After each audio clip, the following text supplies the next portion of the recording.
ಎಲ್ಲರಿಗೂ ನಮಸ್ಕಾರ. ಎಲ್ಲರಲ್ಲೂ ಒಂದು ಚಿಕ್ಕ ಮನವಿ.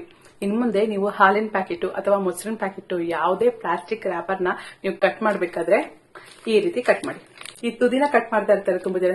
ಕೆಲವರು ಬಾಯಿಲೆಲ್ಲ ಕಟ್ ಮಾಡ್ತಿರ್ತಾರೆ. ಹಾಗೆಲ್ಲ ಮಾಡಬೇಡಿ, ಹಿಂಗೆಲ್ಲ ಕಟ್ ಮಾಡಕ್ ಹೋಗ್ಬೇಡಿ. ನೋಡಿ ಈ ರೀತಿ ನೋಡಿ ಹಾರಿಜಾಂಟಲ್ ಕಟ್ ಮಾಡಬೇಕು.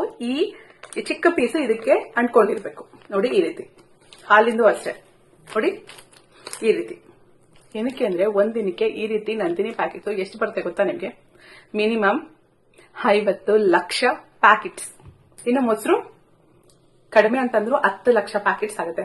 ಸೊ ಟೋಟಲ್ ಆಗಿ ಒಂದು 60 ಲಕ್ಷ ಪ್ಯಾಕೆಟ್ಸ್, ಈ ರೀತಿ ಪ್ಯಾಕೆಟ್ಸ್. ಆ ಎಲ್ಲಾ ಪ್ಯಾಕೆಟ್ಸ್ ನೀವು ಈ ರೀತಿ ಕಟ್ ಮಾಡಿದ್ರೆ 60 ಲಕ್ಷ ಪ್ಲಾಸ್ಟಿಕ್ ಪೀಸಸ್ ನಮ್ಮ ಭೂಮಿಲಿ ಸೇರುತ್ತೆ. ಒಂದು ದಿನಕ್ಕೆ, ಒಂದು ವಾರಕ್ಕೆ, ಒಂದು ತಿಂಗಳಿಗೆ, ಒಂದು ವರ್ಷಕ್ಕೆ ಎಷ್ಟು ಕೋಟಿ ಈ ಸಣ್ಣ ಪೀಸಸ್ ಅಂದ್ರೆ ಪ್ಲಾಸ್ಟಿಕ್ ಪೀಸಸ್ ನಮ್ಮ ಭೂಮಿ ಸೇರ್ತಾ ಇದೆ. ಒಂದ್ಸಲ ಯೋಚನೆ ಮಾಡಿ. ದಯವಿಟ್ಟು ಇನ್ ಮುಂದೆ ಹಾಲಿನ ಪ್ಯಾಕೆಟ್, ಮೊಸರಿನ ಪ್ಯಾಕೆಟ್, ನೀವು ಸೂಪರ್ ಮಾರ್ಕೆಟ್ ಇಂದ ತರುವಂತಹ ಯಾವುದೇ ಪ್ಲಾಸ್ಟಿಕ್ ಪ್ಯಾಕೆಟ್ಸ್ ನ ಈ ರೀತಿ ಕಟ್ ಮಾಡಿ ಪ್ಲೀಸ್.